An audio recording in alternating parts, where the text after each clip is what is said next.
नमस्कार, NMF news देख रहे हैं आप। मैं हूं आपके साथ अभिषेक पुंडीर। 5 राज्यों में जैसे ही मतदान पूरा हुआ वैसे ही 5 राज्यों के एग्जिट पोल भी सामने आ गए। 5 राज्यों में चुनाव के जो एग्जिट पोल सामने आए हैं उनमें 3 राज्यों में बीजेपी और कांग्रेस के बीच सीधी टक्कर है और वो राज्य हैं राजस्थान, मध्य प्रदेश और छत्तीसगढ़। जबकि मिजोरम और तेलंगाना में बीजेपी का कोई खास वोट बैंक नहीं है। लेकिन ये तीनों हिंदी पट्टी के राज्य बीजेपी और कांग्रेस दोनों के लिए बेहद जरूरी हैं। साथ ही लोकसभा के लिए भी ये तीनों राज्य बहुत जरूरी हैं और इस जरूरत को ध्यान में रखते हुए ही रिजॉर्ट पॉलिटिक्स शुरू हो गई है। रिजॉर्ट पॉलिटिक्स ये शब्द अक्सर वहीं सुनने को मिलता है जहां मुकाबला कांटे का होता है या फिर बहुत ज्यादा कड़ा होता है, सीटों का अंतर बेहद कम होता है। वैसे अब तक इस रिजॉर्ट पॉलिटिक्स की माहिर बीजेपी थी, लेकिन अब पिछले कुछ वक्त से कांग्रेस भी सीख ले रही है।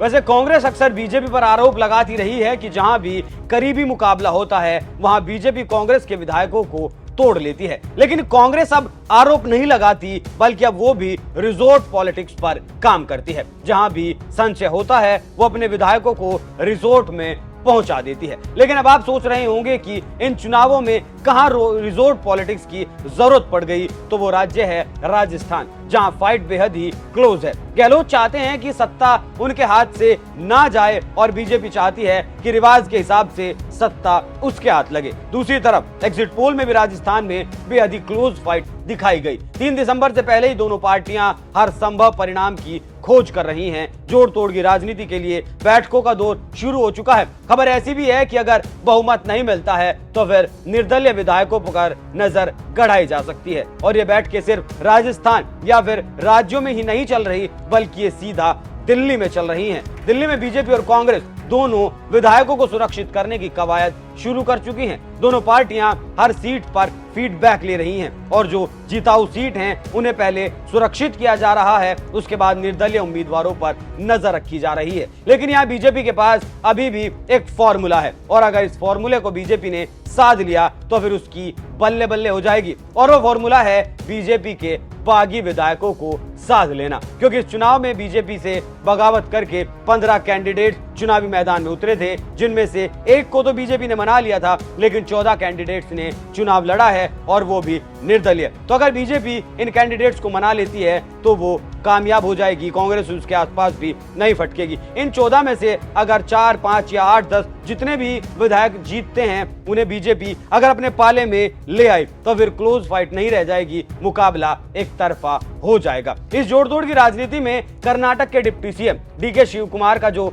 बयान आया है, उनकी जो एंट्री हुई है, वो इस जोड़तोड़ की पॉलिटिक्स को और ज्यादा गहरा कर देता है। क्योंकि उन्होंने कहा है जो उन्होंने कहा है उस पर गौर करना बेहद जरूरी है। डीके शिव कुमार ने कांग्रेस के विधायकों को लेकर बहुत बड़ा बयान दिया है। डीके शिव कुमार का कहना है अगर पार्टी आलाकमान आदेश देगा तो वो 5 राज्यों के विधायकों को संभालने के लिए तैयार हैं। मतलब जोड़ तोड़ की राजनीति जोर पकड़ चुकी है, क्योंकि गिनती होने में ज्यादा वक्त नहीं बचा है, सिर्फ कुछ ही घंटों का वक्त बाकी है। उसके बाद देखा जाएगा कि 5 राज्यों में किसकी सरकार बन रही है। और राजस्थान के जो एग्जिट पोल्स हैं वो भी आपको एक बार देख लेने जरूरी हैं, क्योंकि उसके बाद आप समझ पाएंगे कि कैसे कितनी क्लोज फाइट राजस्थान में है। एग्जिट पोल के मुताबिक न्यूज 24 चाणक्य ने बीजेपी को 89 सीटें राजस्थान में दी हैं, कांग्रेस को 101 और अदर को 9 सीटें दी हैं।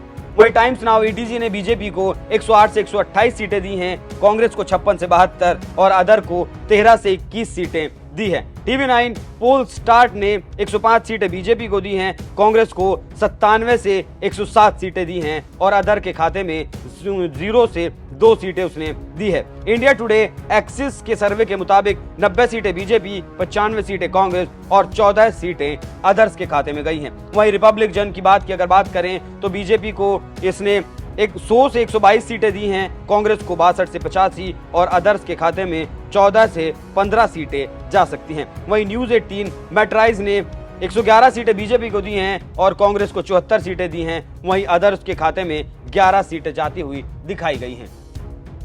सभी एग्जिट पोल में बीजेपी और कांग्रेस की कांटे की टक्कर दिखाई गई है। यही वजह है कि राजस्थान में जोड़ तोड़ की राजनीति शुरू हो गई और कांग्रेस इस बात को कतई नजरअंदाज नहीं करना चाहेगी कि बीजेपी इसको जो है विधायक तोड़ ले या फिर बीजेपी जोड़ तोड़ की राजनीति उससे पहले कर ले, क्योंकि कर्नाटक में ऑपरेशन लोटस करके 2018 में बीजेपी कांग्रेस को झटका दे चुकी है। तो ऐसे में राजस्थान की लड़ाई बेहद दिलचस्प हो जाती है कि आखिर राजस्थान में सरकार किसकी बनती है। आपको क्या लगता है, राजस्थान में बीजेपी सरकार बना पाएगी या फिर गहलोत सरकार रिवाज से अलग दोबारा सरकार रिपीट कर पाएंगे? अपनी राय हमें कमेंट कर जरूर बताइएगा। नमस्कार।